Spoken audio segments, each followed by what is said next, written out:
Just about 8 a.m. in the morning, a veteran lobster diver called Michael Packard entered the water for the second dive of the day. His vessel was off towards Cove Beach and was surrounded by a fleet of boats catching striped bass. The water temperature was balmy, around 60 degrees, and the visibility around 20 feet.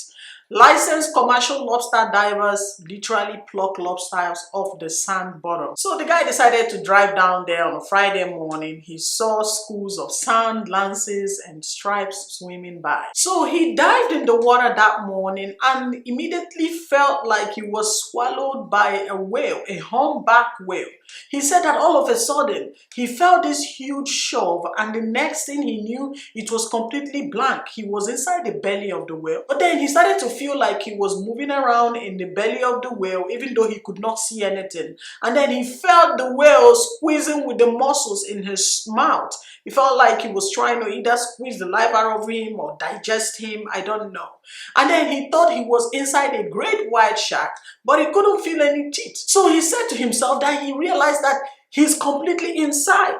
It was completely black. He said he thought to himself that there was no way he was getting out of here alive. He said he was done, he was dead. But then he started to think about his kids. He has a 12-year-old and a 15-year-old. And then all of a sudden, an idea hit him. He was wearing a scuba gear, so he started to struggle and kick in the belly with his feet. So the whale began shaking its head. He realized that perhaps the whale did not like him kicking while he was down in his stomach. So he kept doing what he was doing. So he realized that he was in there for around 30 to 40 seconds before the whale spat him out.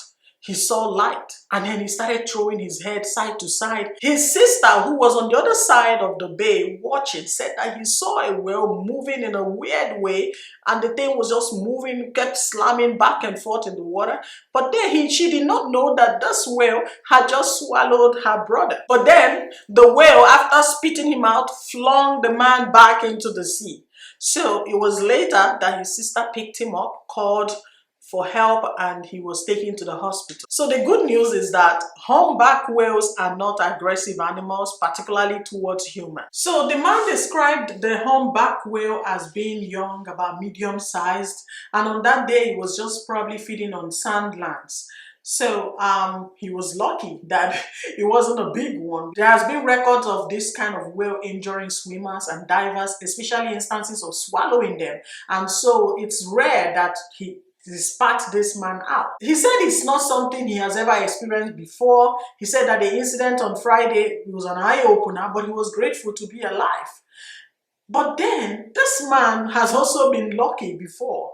Something happened to him some time ago. He was also a survivor of a very rare event. Now, this man is not new to this kind of incident. He has had his share of close calls. For years, he was an ambalone diver on the west coast in an area with great white sharks that have a history of attacking divers. He lost some friends to predators, but he survived a plane crash. 10 years ago, while traveling in Costa Rica, he was a passenger in a small plane that crashed, and they killed the pilot, and he was the only one that survived. So this man has been in a risky business for a while, but it's just another lucky day for him that he survived it and he's able to go back home to his family. Well, thank you for watching, and please subscribe to my channel and like this video. Also check me out on TikTok, where I share bizarre and scary stories you won't find on my channel. Search for me at Stories with Oluchi. Thank you for watching and have a good day.